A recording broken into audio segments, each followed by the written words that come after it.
Hello everyone, আসসালামু আলাইকুম। সবাইকে স্বাগতম জানাচ্ছি কুক উইথ তাজমিন চ্যানেলে। আমাদের মাননীয় প্রধানমন্ত্রী যেখানে নির্দেশ দিয়েছেন বেগুন দিয়ে বেগুনি না বানিয়ে মিষ্টি কুমড়া দিয়ে বেগুনি তৈরি করতে, অর্থাৎ মিষ্টি কুমড়ার চপ, সমস্ত নেট দুনিয়া যেখানে মিষ্টি কুমড়া দিয়ে কুমড়ানি তৈরিতে ব্যস্ত, ভাবলাম আমি কেন পিছিয়ে থাকবো। তো আজকে আপনাদের মিষ্টি কুমড়া দিয়ে কুমড়ানির রেসিপিটি শেয়ার করছি। প্রতিদিন ইফতার তৈরিতে পারফেক্ট বেসন গোলার টিপস সহ বেগুনি চপ পেঁয়াজু কিভাবে অনেকক্ষণ মুচমুচে এবং ফুলকো থাকে সেই টিপস সহ এই ভিডিওটি।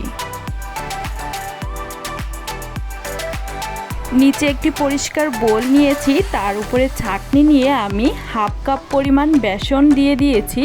এর উপরে দিয়ে দিচ্ছি 1 চা চামচ পরিমাণ লবণ, দিয়ে দিচ্ছি হাফ চা চামচ পরিমাণ হলুদ গুঁড়ি, এবার দিয়ে দিচ্ছি হাফ চা চামচ পরিমাণ শুকনা মরিচের গুঁড়ি।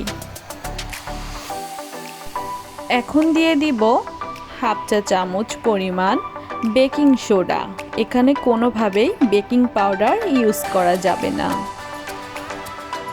সবগুলো উপকরণকে একটু নাড়াচাড়া করে একসাথে মিশিয়ে নিচ্ছি। এখন আমি একটি হ্যান্ড উইচের সাহায্যে এগুলোকে ভালোভাবে চেলে নিচ্ছি, যাতে বেসনের ভিতরে কোনো লাম্পস না থাকে। ছেঁকে নেওয়ার পর উপরের এই দানাদার অংশগুলি অবশ্যই ফেলে দিব। এখন দিয়ে দিচ্ছি হাফ চা চামচ পরিমাণ আদা ও রসুন বাটা। এগুলোকে খুব ভালোভাবে বেসনের সাথে মিক্সড করে নিচ্ছি। পারফেক্ট বেসন গোলা তৈরির জন্য অল্প অল্প করে পানি দিয়ে এরকমভাবে মিক্সড করে নিতে হবে, একবারে বেশি পানি দেওয়া যাবে না। আমি এখানে 1 কাপ পরিমাণ পানি নিয়েছি, আমি এটাকে অল্প অল্প করে দিয়ে বুঝে নিচ্ছি কিভাবে এটা পারফেক্ট কনসিস্টেন্সি তৈরি হবে।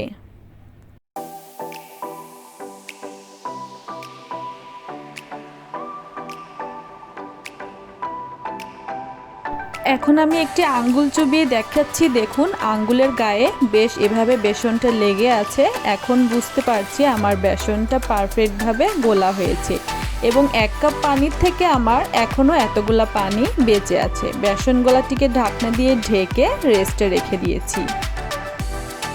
এদিকে আমি একটি প্লেটে মিষ্টি কুমড়া এরকম বেগুনির সাইজ করে শেপ দিয়ে কেটে নিয়েছি এবং এগুলার উপরে আমি সামান্য পরিমাণে লবণ ছিটিয়ে নিচ্ছি, যাতে ভেতরের এই আবরণটি খেতে একটু টেস্টি লাগে এবং এগুলার গা থেকে পানি ছেড়ে দেয়।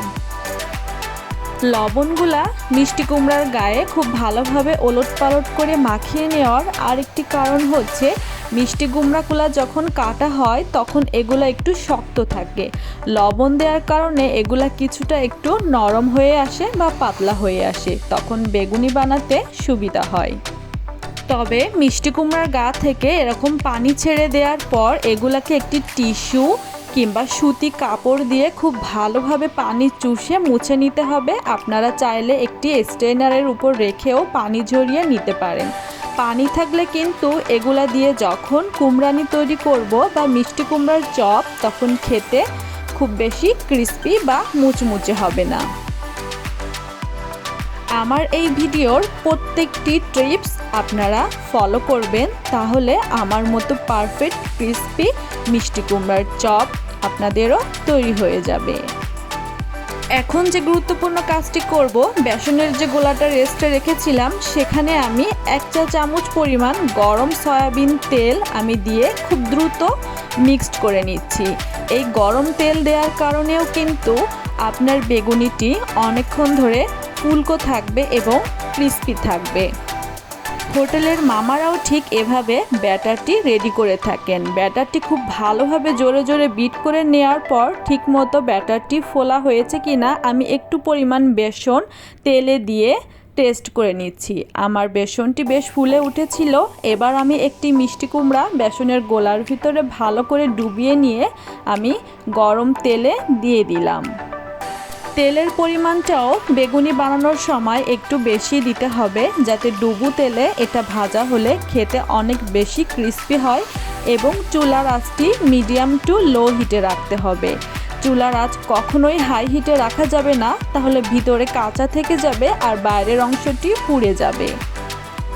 আর এই মিষ্টি কুমড়ার চপ তৈরির সময় অবশ্যই অন্য কাজে মনোযোগ দিলে হবে না, এখানেই দাঁড়িয়ে এটিকে খুব ভালোভাবে নাড়াচাড়া করতে হবে, তবে ঘন ঘন না। আর আশেপাশে এভাবে ছোট ছোট যে বেসনের গোলা ছিটিয়ে পড়ে আছে, এগুলাকে আমি তেল থেকে উঠিয়ে নিচ্ছি, তাহলে তেলটা দ্রুত পুড়ে যাবে না আর গন্ধ হবে না। কুমড়ানিগুলোকে উল্টিয়ে পাল্টিয়ে বেশ কিছুক্ষণ ভেজেই আমি ব্রাউন কালার করে নিয়েছি। দেখুন, অসম্ভব সুন্দর ফুলকো এবং ক্রিপসি মিষ্টি কুমড়ার চপ তৈরি হয়ে গিয়েছে।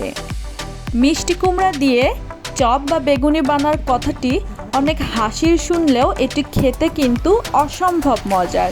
আপনারা বাসায় অবশ্যই ট্রাই করবেন, এটা বেগুনের থেকেও অনেক বেশি টেস্টি।